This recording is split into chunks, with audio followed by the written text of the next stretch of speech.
تو لیکن رانا صاحب آپ نے دیکھا کہ اب سٹے میں پھنسا ہوا ہے معاملہ. پچھلے کچھ مہینوں میں عمران خان سمیت جو تحریک انصاف کے بہت سے رہنما ہیں انہیں مختلف کیسوں میں سزائیں تو ہوئی ہیں اور بھی کیسز چل رہے ہیں. وہ 190 ملین پاؤنڈ والا کیس ہے، القادر ٹرسٹ والا، سائفر کیس چل رہا ہے، وہ سارے وہ تو چل رہے ہیں. تو اگر آپ چاہتے تو یہ والا کیس بھی چلا سکتے تھے.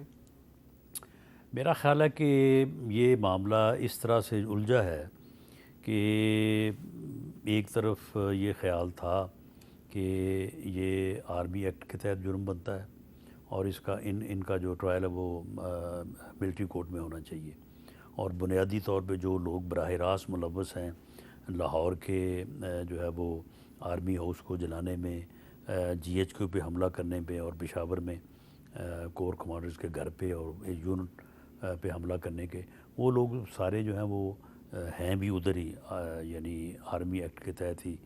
لیکن وہ جو ٹرائل ہے وہ سٹے ہے، اور وہ سٹے جو ہے وہ ابھی تک چل رہا ہے، ابھی تک اس کا فیصلہ نہیں ہوا. اب کل کو اگر فیصلہ ہوتا ہے کہ جی یہ ٹھیک ہے تو پھر یہ سال کس بات میں ضائع ہوا. چلیں یہ تو معاملہ ہو گیا کہ تحریک انصاف جو ہے وہ 9 مئی کے واقعات کے حوالے سے آپ کا خیال ہے ملوث ہے. وہ کہتے ہیں کہ نہیں ہمارے خلاف ایک فلیگ فالز آپریشن ہوا. لیکن کچھ اور بھی واقعات جو ہیں جو آج کل رونما ہو رہے ہیں ان کا تعلق تحریک انصاف سے نہیں ہے. وہ ایسا لگتا ہے کہ حکومت کی کمزوری ہے. جیسے کہ مولانا فضل الرحمان صاحب کا آج ملین مارچ ہے پشاور میں، اور وہ بھی ان کا بیانیہ وہی ہے جو تحریک انصاف کا ہے. پھر لاہور میں جو وکیلوں کے ساتھ کل ہوا، آج پورے پاکستان میں وکیلوں نے ہڑتال کی. کل دوبارہ لاہور ہائی کورٹ بار کی طرف سے دوبارہ ہڑتال کی کال دی گئی ہے. آزاد کشمیر میں بھی آج گرفتاریاں ہو گئی ہیں، اور 10 مئی کو یعنی کہ کل آزاد کشمیر میں بھی ہڑتال ہو رہی ہے. تو یہ ہر طرف جو ہے نا وہ ایسا لگتا ہے کہ ایسے واقعات رونما ہو رہے ہیں جس کا الٹیمیٹلی حکومت کو نقصان ہے اور تحریک انصاف کو فائدہ ہے. بس اس میں دیکھیں جہاں تک تو مولانا فضل الرحمان صاحب کا معاملہ ہے تو ٹھیک ہے، ان کا ایک موقف ہے، اور وہ صرف اس الیکشن میں دھاندلی یا اس الیکشن کے خلاف ہی وہ انہوں نے مہم کا یا تحریک کا آغاز نہیں کیا. وہ 2018 کے الیکشن میں بھی انہوں نے اسی جو ہے وہ تحریک کا آغاز کیا تھا. یہ میرا خیال ہے اتفاق ہے کہ ان کی ڈیٹ جو ہے پشاور ملین مارچ کی وہ 9 مئی آ گئی. باقی جو لاہور کا واقعہ ہوا میرا نہیں خیال کہ ایسا ہونا چاہیے تھا. وکلاء اگر احتجاج کرنا چاہتے تھے تو انہیں جو ہے وہ اس لمٹ میں جس میں وہ احتجاج کرنا چاہتے انہیں احتجاج کرنے دینا چاہیے تھا، اور وہاں پہ ایسا واقعہ نہیں ہونا چاہیے تھا جس کی بنیاد کے اوپر آج میرا خیال ہے وکلاء بھی جو ہے وہ پورے ملک میں جو ہے وہ انہوں نے ہڑتال کی ہے، اور وہ ان کا بھی احتجاج جو ہے وہ بھی یہ 9 مئی کے ساتھ ہی جو ہے نا وہ آج تو ان کے ساتھ بات چیت کیوں نہیں ہوتی؟ وہ کل لاہور ہائی کورٹ بار نے کل دوبارہ ہڑتال کی کال دے دی ہے، بات چیت کیوں نہیں ہوتی؟ میرا خیال ہے کہ اس حصے میں کیونکہ میں پوری طرح سے تو میں ان پکچر نہیں ہوں، تو میرا خیال ہے کہ پنجاب گورنمنٹ یا ہمارے جو وفاقی وزیر قانون ہیں ان کو اس بارے میں لیکن ویسے بات کرنی چاہیے. بات کر رہے ہوں گے شاید. میں آپ کو ویسے ہی بتا رہا ہوں اور ناظرین کو بھی بتا رہا ہوں کہ آج جو ہے وہ آزاد کشمیر کے کچھ علاقوں میں بھی احتجاجی مظاہرے ہوئے ہیں، اور جو کل ہے وہ مظفر آباد کی طرف لانگ مارچ ہو رہا ہے. اچھا، اس کا کوئی تعلق نہیں ہے تحریک انصاف کے ساتھ. یہ ایک جموں کشمیر جوائنٹ عوامی ایکشن کمیٹی ہے، اور اس کا مطالبہ جو ہے اس کا کوئی سیاسی مطالبہ نہیں. وہ کیا مطالبہ کر رہے ہیں؟ وہ کہہ رہے ہیں جی منگلا ڈیم کی جو پیداواری لاگت ہے اس پہ آزاد کشمیر کے لوگوں کو ٹیکس فری بجلی دو، اور جس طرح کے گلگت بلتستان والوں کو آٹے پہ سبسڈی ملتی ہے تو ہمیں بھی وہ سبسڈی دیں. پہلے ہمارے پاس تھی وہ ہمیں اب نہیں مل رہی، اور حکمران طبقات کی جو مراعات ہیں ان کو بحال کیا جائے. تو اس پر مظفر آباد کی جو انجمن تاجران کے صدر ہیں شوکت نواز صاحب، وہ کیا کہہ رہے ہیں ذرا سنیں. آج رات 12 بجے سے پورا آزاد کشمیر بالخصوص مظفر آباد مکمل پہیہ جام اور مکمل شٹر ڈاؤن ہوگا. تمام اہلیان کشمیر سے میری یہ اپیل ہوگی کہ اپنے حق کی خاطر باہر نکلیں. اگر آج آپ باہر نہ نکلے پھر آپ کی دیر ہو جائے گی. اچھا، اور ایک اس سے ملتا جلتا اور معاملہ ہے رانا صاحب، وہ تو میں آپ سے ضرور کروں گا. چلیں یہ تو آزاد کشمیر کا معاملہ ہے، یہ نہیں میں آپ سے کرتا. پنجاب کے جو کسان ہیں ان کی جو گندم ہے وہ کوئی نہیں خرید رہا، اور خیبر پختونخوا کے چیف منسٹر نے کہا جی ہم آپ کی گندم خریدیں گے.